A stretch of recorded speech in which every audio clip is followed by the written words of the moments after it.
Okay, today I'm going to be working on the magnifying transmitter some more. I have determined that I need to rewind and rebuild the extra coil. I already knew I needed to rebuild the extra coil because it's literally on its last leg. It is evident. You can see the structure leaning and twisting. I have determined that I'm going to make it wider. I'm going to make it about 8 feet wide because that'll get me to the frequency that I'm wanting to get to easier.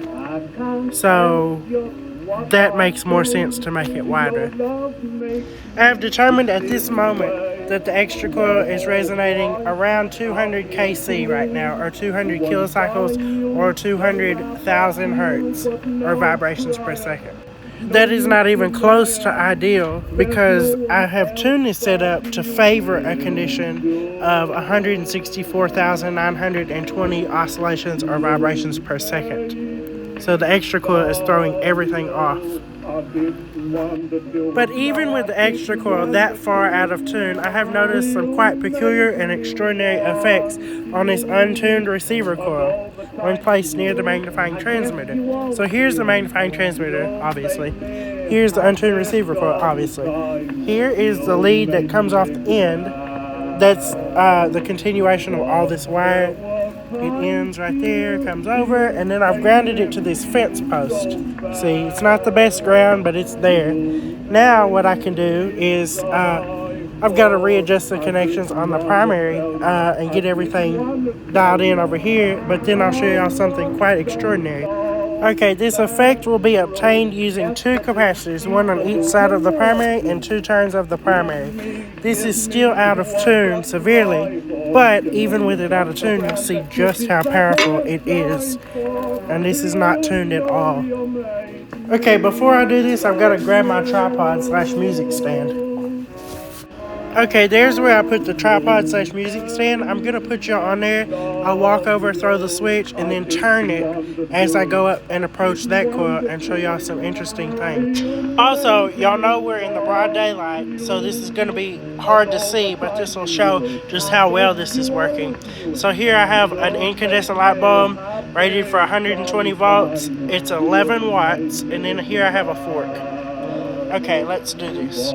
Okay, so I moved the coil just a tiny bit. Here's where it grounds to the fence. See, that's a ground connection. Not the best, but it works. Here's the untuned receiver coil. There's the connection to the fence right there. It goes, and then it starts coiling, and then the free end is right here. See? There it is. Okay, now I'm going to go fire up the magnifying transmitter, and I'll show y'all this cool demonstration on an untuned receiver coil. The magnifying transmitter tuning is out of whack severely as well, but you can get an idea of just how much power we're talking about with 2 untuned coils. Okay, here we go.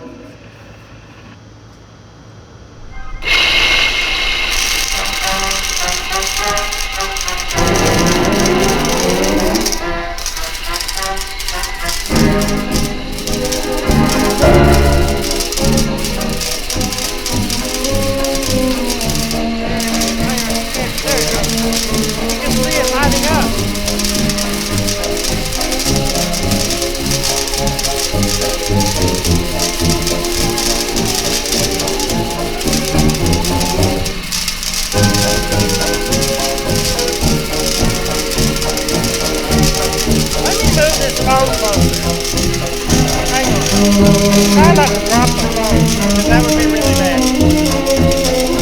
Okay, come on, phone. There we go.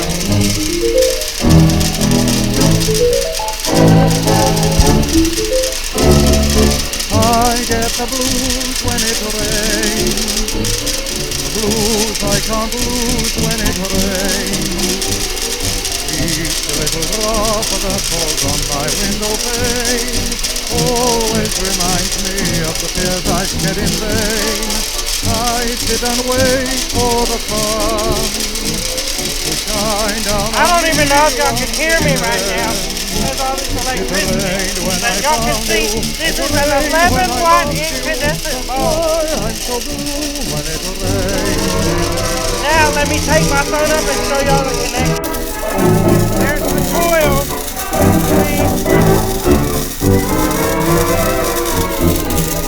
Just grounded to the fence.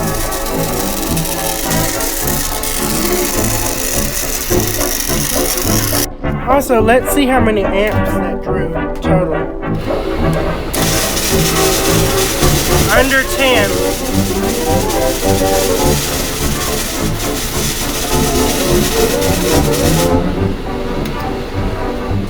Okay, it's now semi-dark outside. It's dusk. The sun is almost below the horizon. Anyway, here's that coil again. I'm going to move it a little closer. I've been moving it and experimenting throughout the day with it, but I'll repeat that experiment and you'll be able to see it better because it's dark.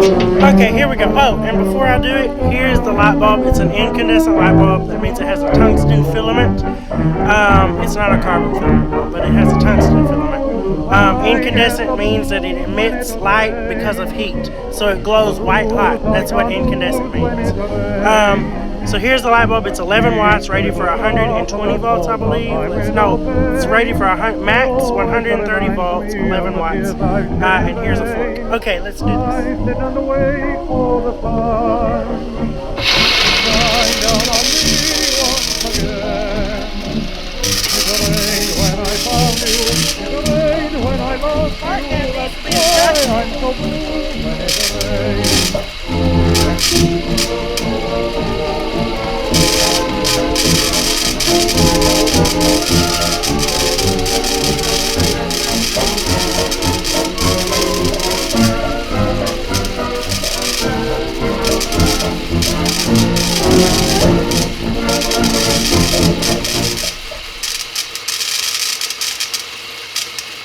Let's move y'all closer.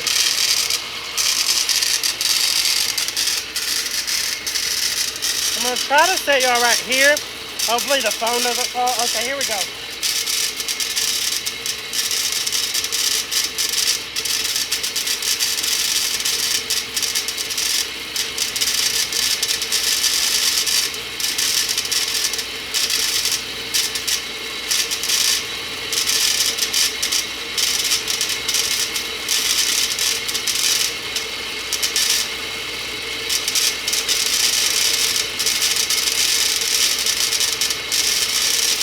Let me see if I can grab the phone and show y'all this.